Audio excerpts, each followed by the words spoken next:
rappelons-nous aussi toute la liberté de ton qu'il y avait, la liberté d'expression.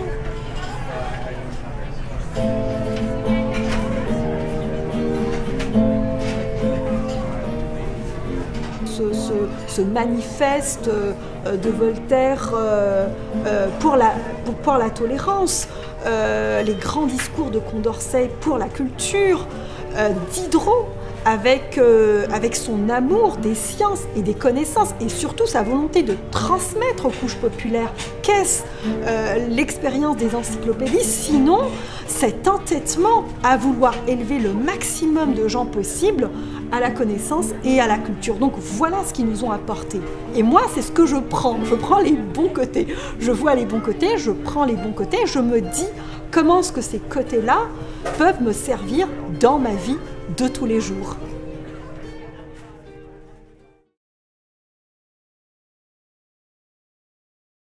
Je me présente, je suis Patrick Turcot, en fait co-réalisateur du film Au milieu du boulevard Voltaire avec mon collègue Sacha Poitras. Et on a l'honneur ici d'avoir comme invité Nabila Ben Youssef qui a eu la gentillesse d'accepter notre invitation. Puis je vais faire un résumé de ta carrière pour ceux qui te connaissent moins. Tu me corrigeras si je me trompe. Donc, tu es actrice et humoriste d'origine tunisienne installée au Québec depuis 1995 et tu as fait des études en théâtre, en cinéma ainsi qu'en humour à l'École nationale de l'humour à Montréal.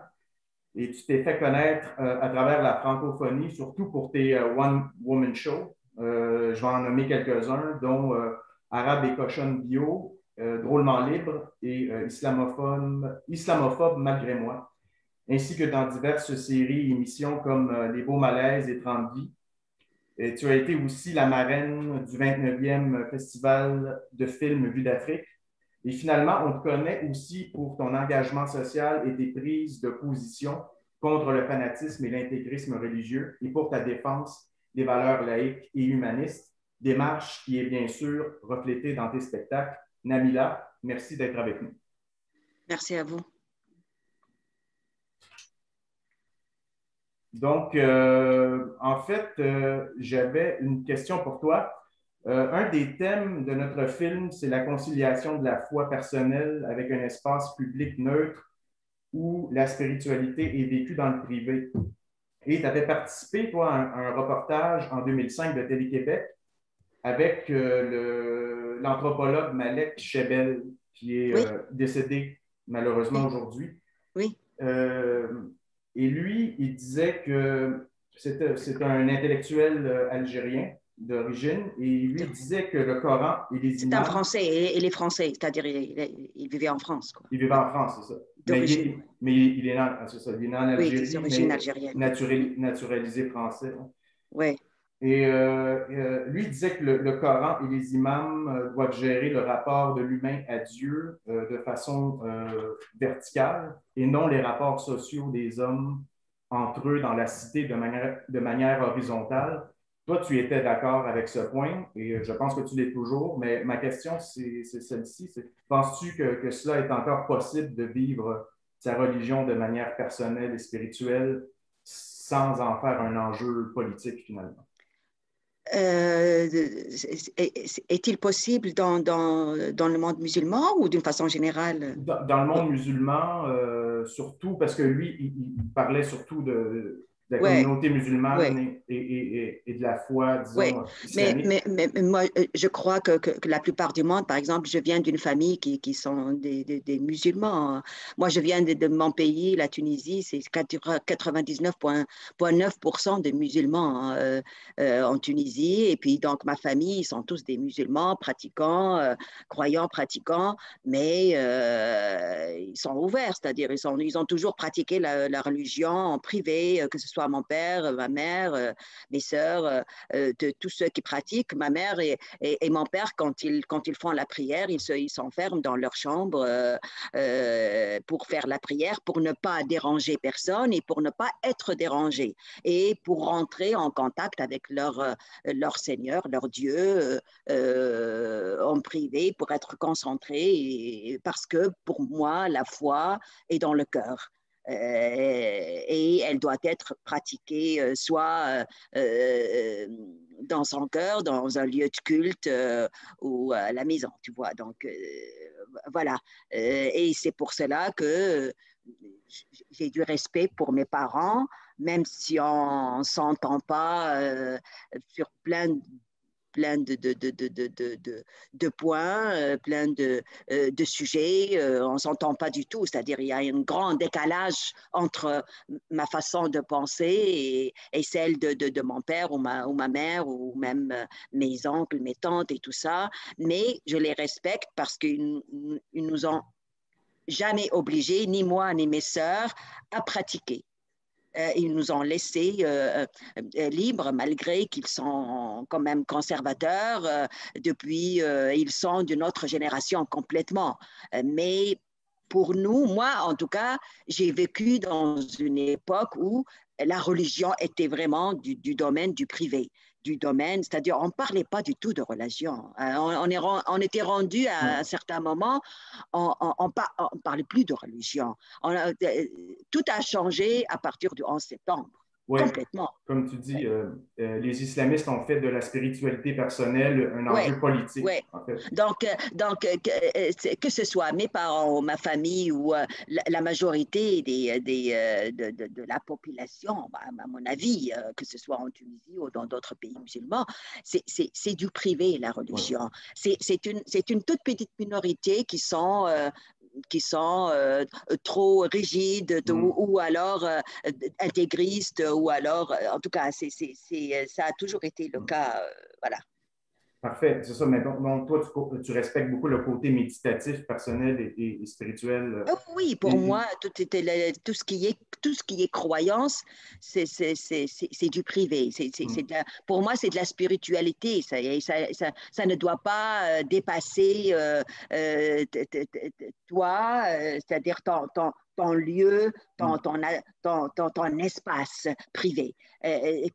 Quand ça sort, quand ça commence à sortir dehors, puis à exhiber ses croyances aux gens, puis à essayer de convertir tel ou tel ou tel, ça devient du politique. Oui. Ça devient autre chose. Et oui. c'est ça, j'ai un dernier point par rapport à ça, et ensuite je vais laisser la parole à Sacha, c'est que à cause de cette minorité très visible-là, la plupart disons, des Québécois associent l'intégrisme aux musulmans en général, alors que, comme tu dis, toi, la plupart des musulmans ou des gens issus de culture arabo-musulmane se sont installés au Québec pour jouir des valeurs démocratiques, laïques. Justement. Et donc, malheureusement, il y a quand même une frange de Canadiens qui pensent que la laïcité vient heurter les valeurs des musulmans, alors que c'est le contraire. Beaucoup de musulmans sont dans un pays occidental pour jouir d'un système laïque. Puis toi, qu'est-ce que tu penses de cette inversion de sens regrettable où la laïcité est associée à l'intolérance et l'intégrisme à la liberté de religion? Est-ce que tu trouves ça regrettable qu'il y ait une inversion, en fait, de sens? Oui, mais bien sûr, mais qui inverse ça? C'est-à-dire, c'est quelques-uns qui profitent aussi de la démocratie, parce que même même les fanatiques ou les intégristes qui sont venus vivre en Occident, c'est justement pour profiter des valeurs démocratiques, de la liberté et tout, pour qu'ils puissent promouvoir leurs idées, leur idéologie et tout ça, tu vois. On vient tous pour profiter de cette liberté et démocratie, mais il y en a qui profitent pour c'est-à-dire honnêtement, pour eux, pour qu'ils puissent avancer et évoluer. Mais il y en a d'autres qui en profitent pour faire régresser oui, tout à fait. le système ou les autres. Donc, c'est ça un peu le... Oui. Et justement, tu en parles dans un de tes spectacles, tu parles du Québec qui passe de la révolution tranquille à la régression tranquille. Oui, justement. Ouais. Est-ce que c'est une régression tranquille en voyant, parce que moi, c'est vraiment au Québec que j'ai vu pour la première fois de ma vie des femmes en niqab, en tchador ou en burqa. Je ne savais même pas que ça existait avant. C'est-à-dire, même ma mère, quand elle a vu pour la première fois une femme afghane en niqab, elle a été choquée. Elle a dit mais c'est des musulmans, ça, ou quoi? Comment ça, on ne les connaît pas? C'est-à-dire, pour nous, c'est très étranger. C'est aussi étranger que pour vous. Mhm. Ces accoutrements. Oui. C'est aussi étranger pour nous. C'est étranger à notre culture, étranger à la religion, étranger à tout, quoi. C'est ça, c'est un phénomène nouveau, mais dans le Oui, fond, on les a découverts en même temps que l'Occident. ils prennent en En même... otage, ils prennent en otage Ouais, tout le monde, c'est ça. ouais, justement. Parfait, mais je je te remercie pour cet éclaircissement. Donc, Sacha, je te laisse la parole. Oui, ben parfait. Bon, avec grand plaisir. D'abord, je dois faire une confession. Donc, moi, je suis féru d'orientalisme. Donc, d'orientalisme, que ce soit littéraire ou pictural. Donc, peu importe. Et donc, j'ai eu à maintes reprises, donc j'ai collaboré évidemment avec Patrick pour tenter de. Puis, on avait un certain goût commun à l'égard. Je peux le dire, Patrick, aussi pour l'orientalisme. Donc, qu'on a voulu mettre à l'écran. Évidemment, un orientalisme actualisé. On ne s'est pas pris pour Delacroix. On ne s'est pas pensé non plus comme Flaubert et Maxime Ducamp allant en Égypte au 19e siècle, donc je tiens à rassurer évidemment tout le monde. Et en fait, c'est un goût qui est suspect depuis évidemment la publication de le fameux livre d'Édouard Saïd, L'orientalisme et tout ça, puis un livre qui a des mérites intrinsèques, évidemment, mais qui rétrospectivement, on peut voir que c'est peut-être le début de cette fameuse culture de l'annulation, qu'on n'arrête pas de nous parler, finalement, la culture de l'annulation. Et souvent, le grief que font les gens qui critiquent l'orientalisme, c'est de montrer finalement un Orient lascif, dévergondé, impudique. Et je trouve que ces mots, lascivité, impudeur et dévergondage, ça me fait beaucoup penser personnellement au sermon des curés du Québec d'antan ou à un sermon islamiste contemporain. Et là, Patrick a cité un peu certains titres des spectacles au début de l'entretien. Je trouvais qu'il y avait un côté très punché, et tant mieux. Mais en fait, je me demandais, qu'est-ce que tu penses du fait que finalement, que ce soit finalement les intégristes religieux ou ce qu'on dirait un peu la mouvance woke ou de culture de l'annulation, on dirait qu'ils ont les mêmes griefs finalement. Donc, vraiment, deux extrêmes, finalement, se rejoignent dans les mêmes griefs, finalement. Oui, mais que ce soit extrémisme de gauche ou de droite, ça dérange toujours et ça tombe finalement dans le même...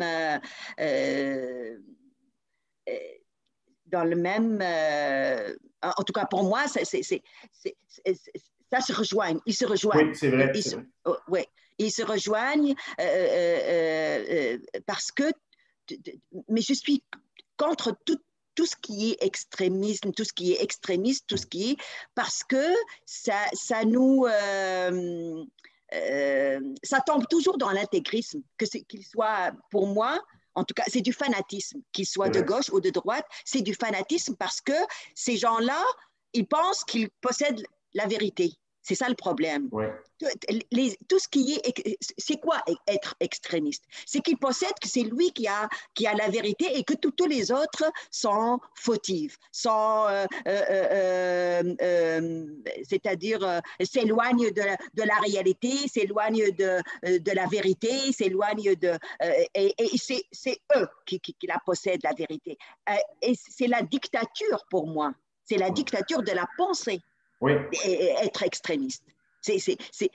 Et je suis contre toute forme de dictature, toute forme, parce que il va me condamner, ce type-là. Il va me montrer comme si c'est moi qui est la sauvage, c'est moi qui est l'arriéré, c'est moi qui n'est pas moderne, qui n'est pas qu'il soit de gauche ou de droite, c'est moi qui dévie, tu vois. Donc, et moi, comme humaniste, je ne pense pas et je n'ai jamais pensé et je ne voudrais jamais penser que je possède la vérité. Donc, je ne peux pas m'entendre avec ces gens-là. C'est-à-dire, il n'y a pas de communication entre nous. Et il ne pourrait jamais y avoir une communication. Moi, je ne peux pas avoir une communication avec quelqu'un qui pense que c'est lui qui a raison. Tout à fait. Ouais. Et puis, c'est des gens aussi qui viennent dynamiter le processus démocratique parce qu'ils font en sorte qu'il y a certains... Ils font en sorte qu'il y ait certains courants de pensée qui doivent être censurés, qui doivent être tus. qui doivent être marginalisés et ça crée plus de frustration chez les gens, plus d'animosité. Ouais. Ouais, ben, ces gens-là, ils sont incompatibles avec les c'est démocraties, ça, exactement. avec les valeurs démocratiques. Et ils ne croient pas aux valeurs démocratiques parce que être démocratique, c'est être c'est voter pour la majorité avant tout et respecter la majorité, que ce soit je m'entends avec ou que ce soit je suis pour ou contre, je dois respecter cette majorité. Ils veulent, même s'ils sont minoritaires, ils veulent imposer leur idéologie. C'est ça. Et en parlant de ça, justement, il y a un aspect de notre film, en fait, il y a un segment de notre film où il y a Claude Péloquin, qui est aussi décédé malheureusement aujourd'hui, qui émet disons, une critique assez légitime que beaucoup de personnes veulent faire taire aussi.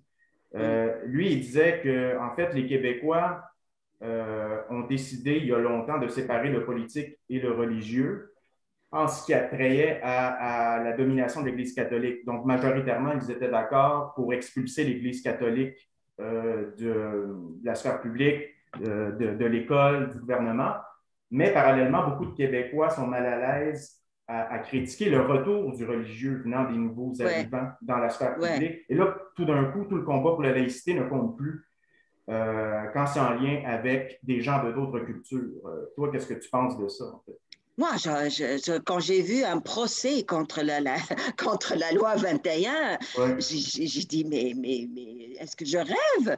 Moi, qui a immigré ici essentiellement pour vivre dans ces valeurs démocratiques, et en premier, la laïcité, parce que je n'avais pas le droit dans mon pays de me prononcer comme quelqu'un qui est incroyant, qui est athée ou agnostique, ou et jusqu'à maintenant, c'est inacceptable. Jusqu'à maintenant, après 25 ans de vie ici, et c'est encore inacceptable en Tunisie et dans tous les pays musulmans. C'est inacceptable quelqu'un qui se prononce athée et il est considéré comme un mécréant. Tu vois. Donc, il ne mérite aucun respect, il ne mérite pas de vivre, même pas, tu vois, un athée. Donc, et ici, après plus d'un demi-siècle, c'est-à-dire, je me croyais dans un pays laïque, je me croyais dans une société laïque et définitive. C'était pour moi, c'est définitif. On ne revient plus là-dessus, c'est-à-dire comment ça se fait qu'on revient là-dessus et qu'on se questionne et qu'on fait un procès et que le juge déclare que la laïcité est bonne pour les francophones, mais pas bonne pour les anglophones. C'est quoi ce délire? Pour moi, c'est un délire. C'est-à-dire, c'est n'importe quoi et c'est ridicule même. Ça n'a aucun sens de remettre en question maintenant, après plus d'un demi-siècle, après avoir mis à l'écart complètement l'Église et la religion et tout ça, qu'on se remet en question et qu'on se questionne, il y a des minorités qui sont des croyants et il faut respecter ça. Mais à mon avis, c'est le contraire. C'est-à-dire quelqu'un qui est privilégié, quelqu'un qui croit à une religion et lui l'accommoder, pour moi, c'est le manquer de respect. Le manquer de respect parce que, pour moi, sa croyance, elle nuit aux valeurs en général. Elle nuit à la majorité. Et pour moi, c'est un manque de respect. C'est ça le manque de respect. Tu ne le respectes pas parce que tu lui dis qu'il est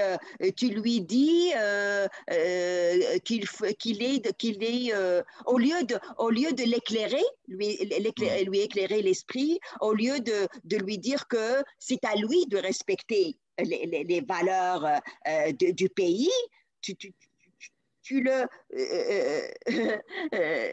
tu mets en valeur au contraire sa religion à lui qui nuit à l'opinion générale, tu vois.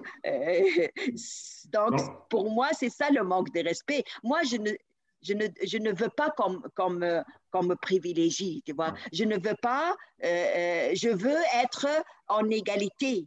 Je veux vivre dans un pays d'égalité et je suis venue ici pour vivre dans l'égalité. C'est-à-dire, si tu vas me donner des privilèges, je ne suis plus égale aux autres. Non, ça, c'est sûr. Je ne suis plus égale à la majorité des Québécois. C'est-à-dire, si eux, c'est-à-dire, les Québécois en général, ils ne doivent pas afficher leur signe religieux parce qu'ils sont laïcs, alors que moi, ce n'est pas grave parce que je suis musulmane, je dois afficher mon signe religieux. Ça veut dire qu'il n'y a pas d'égalité là. Non, c'est ça. Tout à fait. Voilà. Comme votre ami Jamila Benhabib dit, le droit à la différence ne veut pas dire différence de droit. Donc, justement.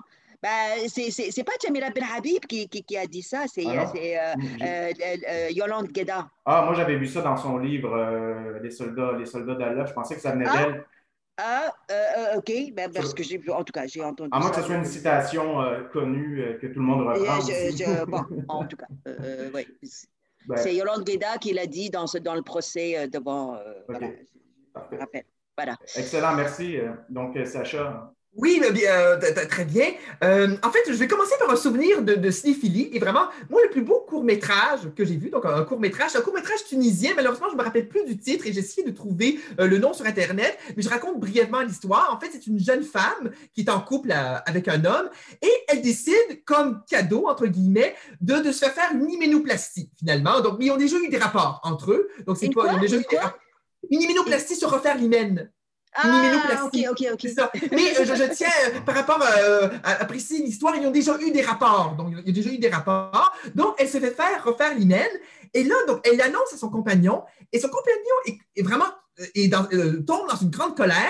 Et ce qu'on comprend du film, de ce court-métrage, j'ai trouvé ça très beau. C'est que le compagnon lui dit « Pourquoi tu me manques de respect? Pourquoi tu as fait cette opération, finalement, qui témoigne de croyances moyenâgeuses par rapport à la virginité? » Et je trouve ça très intéressant comme court-métrage, parce que finalement, on se rendait compte que cette jeune femme n'avait pas du tout à le faire, finalement, et son compagnon ne lui avait jamais demandé, n'avait jamais fait une telle demande. Et je trouve que dans le contexte actuel, très souvent, la culture dite majoritaire, finalement, n'arrête pas de flatter l'intégrisme, n'arrête pas aussi, c'est toujours le nivellement vers le bas, n'arrête pas d'accommoder, finalement. Et c'est très souvent la culture majoritaire qui va même au-devant, au-delà de certaines demandes. Au lieu finalement d'élever le niveau, finalement, de tous aller vers les lumières ensemble. Et je trouvais ça intéressant parce que dans un témoignage, finalement, un témoignage très poignant où tu revenais, je pense, sur les attentats de Charlie Hebdo, tu disais très justement que notre peur en Occident, ça excite les intégristes. Et vraiment, j'avais beaucoup aimé l'expression que vraiment, ils étaient excités par notre peur. Et c'est un peu comme un chien, finalement. Un chien qui sent la peur, il va mordre et tout ça. Ouais. Donc, c'est sûr que ça devient un cercle vicieux, finalement. Toi, et la question que je te poserais, je sais que ce n'est pas tout facile comme réponse à apporter, mais qu'est-ce qui permettrait de briser un tant soit peu ce cercle vicieux? Justement, que finalement, on a de plus en plus peur, ils sont de plus en plus intégristes et tout ça. Qu'est-ce qui permettrait de briser un tant soit peu ce cercle vicieux? Je n'ai pas très bien saisi la question. C'est-à-dire, je n'ai pas bien saisi. Parce qu'il y a un cycle finalement qui est enclenché. Oui. Fait que l'Occident a de plus en plus peur et de plus en plus timoré et donc il a peur, donc c'est pour ça qu'il accommode, tu penses? Ah oui, de plus en plus. Et ça devient un cercle vicieux, je pense. Oui, tout à fait. Oui. Pas seulement ma petite personne, mais je pense qu'il y a une analyse, je pense, générale qu'on peut faire là-dessus. Écoutez, on est plusieurs à essayer d'éclairer les esprits, en tout cas, c'est-à-dire plusieurs de cultures arabo-musulmanes, que ce soit Jamila Benhabib, que ce soit moi, que ce soit, il y en a plusieurs, que ce soit en France, que ce soit ici au Québec, que ce soit... C'est-à-dire, on n'arrête pas dans nos entrevues de dire que, on a beau dire que le voile n'existe pas dans le Coran, par exemple, n'existe pas dans la religion musulmane, qu'il y a plein plusieurs accommodements qu'on demande ici, par exemple en Occident, n'existent même pas dans les pays musulmans, comme les salles de prière dans les universités, les piscines séparées pour femmes, pour hommes, plusieurs, tu vois, cas, mais le gouvernement persiste à faire l'oreille sourde, tu vois. Mais je me demande des fois, pourquoi? Est-ce que c'est parce qu'il a peur ou bien parce qu'il veut montrer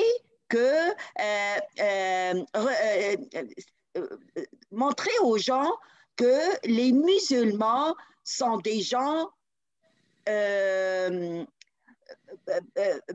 peu arriérés, c'est-à-dire que s'ils demandent des accommodements, c'est parce qu'ils ne sont pas capables d'évoluer. Ils sont attardés. C'est comme condescendant. On doit les accommoder. On doit les accommoder parce qu'ils sont incapables d'évoluer comme nous, comme les Occidentaux, pour arriver à accepter les valeurs démocratiques qu'on a en Occident. Ils sont un peu, ils n'ont pas le même niveau que nous. Ils sont plus attardés, c'est ça. Non, c'est Moi, ça. je me demande si c'est ça. Ils veulent nous garder toujours à l'écart. Comme quoi, on ne peut pas être comme la majorité des gens, tu vois. Ouais. J'ai bien peur que c'est ça. Et malheureusement, plusieurs de la communauté musulmane ne veulent pas comprendre ça. Ne veulent pas, ils veulent rester rabaissés, ils veulent rester,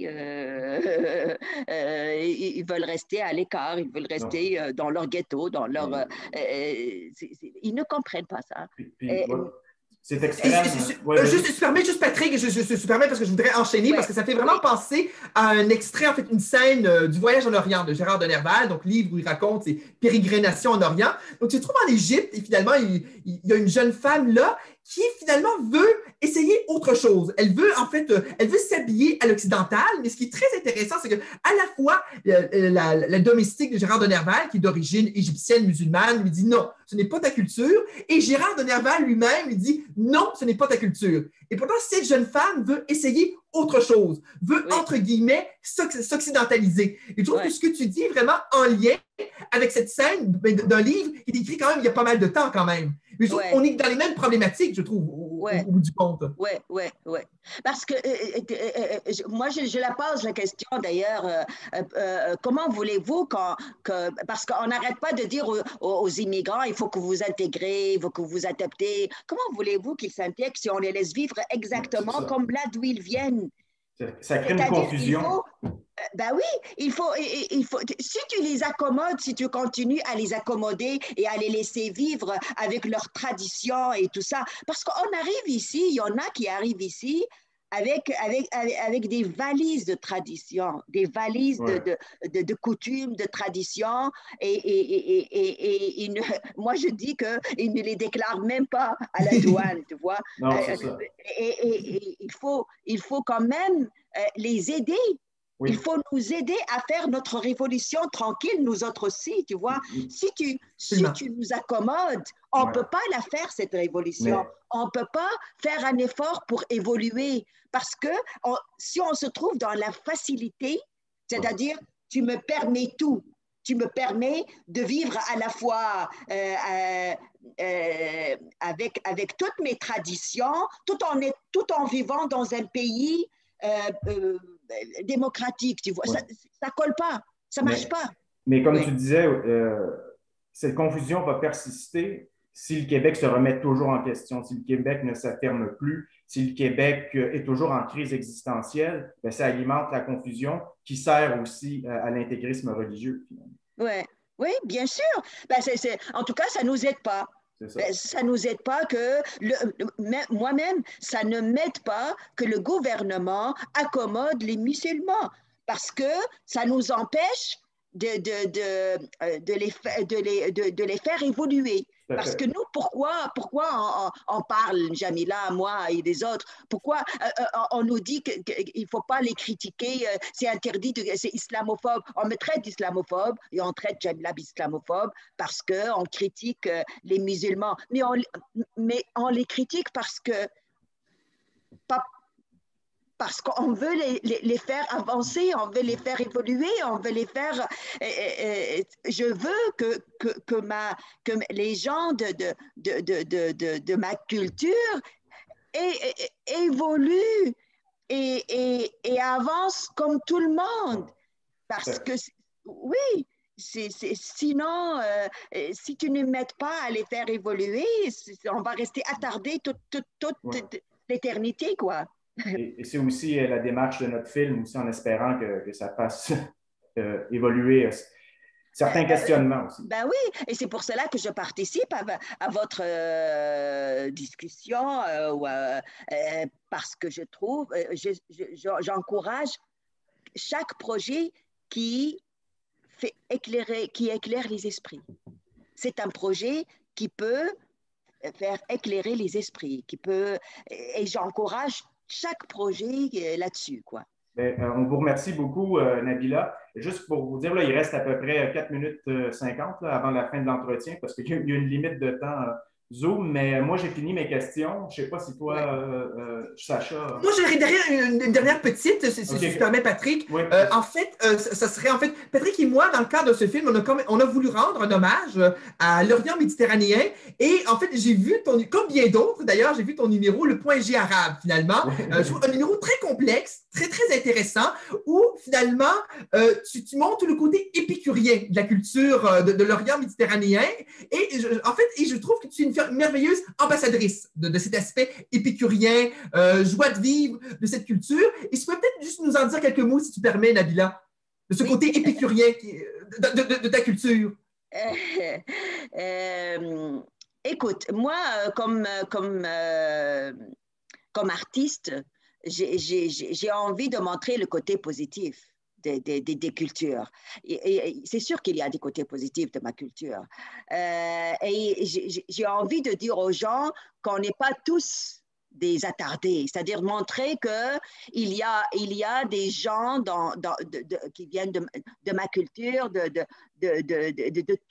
dans tous les pays musulmans, dans tous les pays arabo-musulmans, il y a des gens très avant-gardistes, il y a des gens très évolués, il y a des gens très éclairés, il y a des gens... et malheureusement, on ne les montre pas. On nous montre souvent des gens, des femmes, que ce soit des femmes voilées, que ce soit des gens qui sont incompatibles avec la démocratie, avec l'Occident, tu vois, et qui haïssent l'Occident. Parce que de toute façon, on grandit avec la haine de l'Occident. On grandit avec l'idée que l'Occident nous haït. Et après, et c'est pour cela qu'on finit par les haïr, l'Occident. Parce que pour nous, dès notre naissance, dès qu'on commence à penser, on sait que l'Occident nous haït, tu vois. Donc, ça sert à quoi que je l'aime, cet Occident, si lui, il me haït? Moi aussi, je vais finir par le haïr. Donc, dans mes spectacles, j'essaie de montrer le côté, les gens qui aiment l'Occident et les valeurs occidentales, les gens qui sont pour